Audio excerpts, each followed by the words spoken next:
L'ANMSM regroupe une centaine de stations de montagne sur l'ensemble des massifs. Vous êtes l'interlocuteur finalement du gouvernement pour prendre un petit peu le pouls du secteur. Un petit bilan, on fait peut-être à mi-parcours de cette station de ski. Comment s'annoncent les prochaines fréquentations? Est-ce que ça a donné quoi aussi ces dernières semaines? Alors effectivement, le bilan des vacances de Noël est plutôt positif. On a un taux d'occupation qui est en progression de 5%, donc c'est plutôt très intéressant.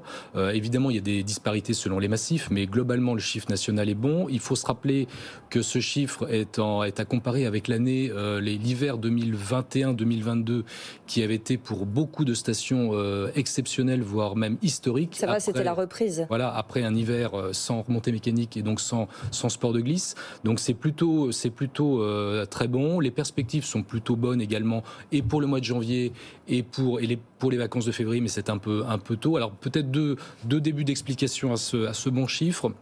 Tout d'abord, les vacanciers internationaux qui n'étaient pas là l'année dernière parce qu'il y avait une résurgence du Covid. Et puis, deuxième explication, c'est le travail réalisé par l'ensemble des stations de montagne depuis une vingtaine d'années sur la diversification. On vient à la montagne l'hiver pour skier, pour faire de la glisse, mais également pour profiter des grands espaces, pour se ressourcer, pour passer un bon moment entre amis, en famille. Question particulièrement prégnante cette année parce que le temps a fait qu'il y a eu beaucoup de désenneigement des stations au cours du mois de décembre. Donc cette diversification des stations, aujourd'hui, elle est obligatoire. Elle est obligatoire, et le bon chiffre justement de ces vacances, c'est que les vacanciers sont là, malgré cet enneigement très aléatoire. Il faut rappeler que les Alpes du Sud, en revanche, ont connu cette année un très bon enneigement comparé à l'année dernière, où c'était le seul massif un peu moins enneigé.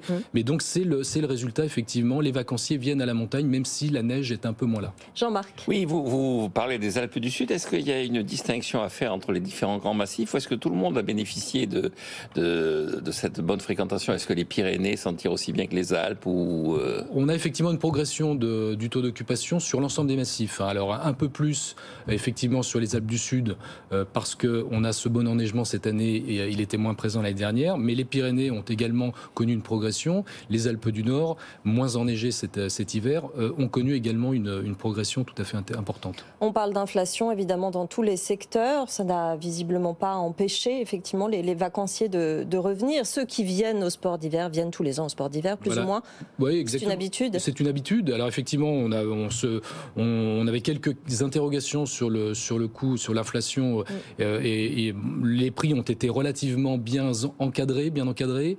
Les forfaits ont augmenté dans les proportions de l'inflation, et puis l'ensemble des services de la même manière. Donc il n'y a pas eu d'augmentation considérable, alors même que nous avons évidemment, ça vous a pas échappé, une crise énergétique qui touche également fortement les stations.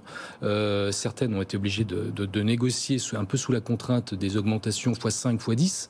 Donc là aussi, on discute encore avec le gouvernement pour essayer de revenir sur ces contrats renégociés. On arrive à faire que ce soit temporaire, je veux dire, ou est-ce qu'il y a des stations qui vont vraiment beaucoup souffrir du fait de cette crise énergétique?